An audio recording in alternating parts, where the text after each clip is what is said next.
Voilà, merci Isabelle de nous avoir lancé ce défi impossible. À mon souvenir, tu avais dit qu'on pouvait aborder 2 idées plutôt qu'une. Donc on va essayer en 5 minutes de faire ça.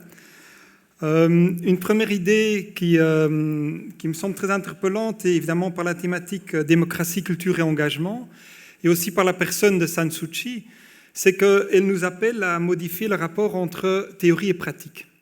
Et ceux qui ont lu le document de la chaire, c'est évidemment au cœur de la chaire, cette façon de revoir le lien entre théorie et pratique. Cette première thématique est évidemment très interpellante pour nous, chercheurs universitaires, qui sont parfois dans notre bureau bien loin de la pratique. Et il me semble que la méthode de la chaire invite à des formes de recherche partenariale, c'est-à-dire de construire nos processus de recherche directement en lien avec les acteurs de la société, les acteurs de transition.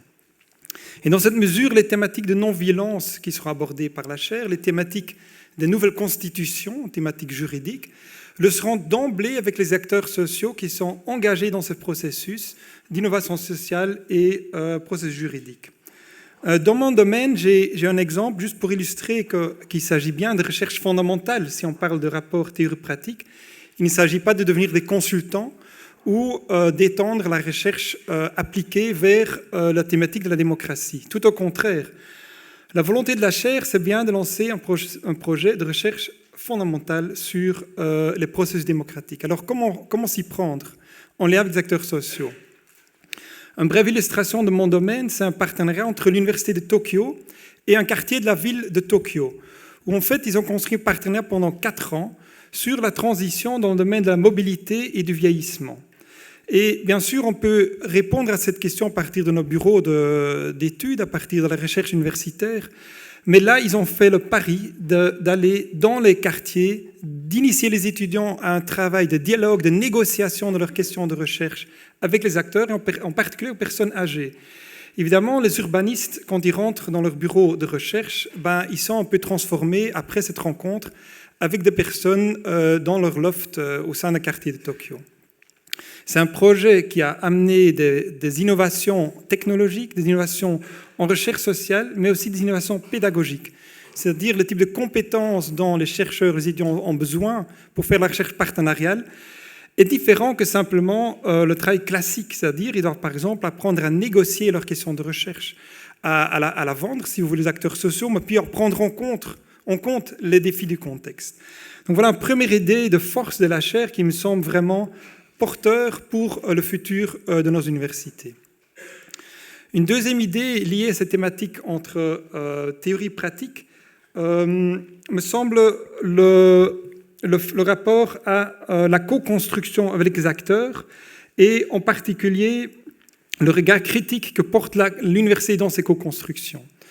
Ça a été souligné déjà dans l'introduction par le recteur également. Il est clair dans ce rapport entre recherche-action, il y aura un moment difficile. Il y aura un moment où nous, on va, avec la recherche universitaire, remettre en question certains éléments amenés par les acteurs sociaux. Pour donner un exemple de nouveau, ici à Louvain, dans le cadre de la plateforme sur la recherche partenariale, LP Transition, on a lancé des recherches en lien avec les fermiers et la transformation des modes de production agricole et d'alimentation. Ce sont des mouvements de consommateurs qui, a priori, veulent être en solidarité avec les fermiers. Mais dans ces recherches, un premier élément qui est tout de suite amené par la recherche universitaire, c'est que le choix fait par ces mouvements pour soutenir certaines méthodes de production, ce choix n'est pas toujours le plus judicieux. Mais inversement, les chercheurs aussi, après avoir donné leurs conseils techniques, ils sont rentrés dans leur bureau et ils se sont rendus compte que la façon dont ces acteurs sociaux sélectionnent leurs initiatives est basée sur 2 critères. Ils voulaient que leur initiative soit démocratique et porteur de ce qu'ils appellent la simplicité volontaire. Ces 2 éléments-là n'étaient pas intégrés dans les questions de recherche.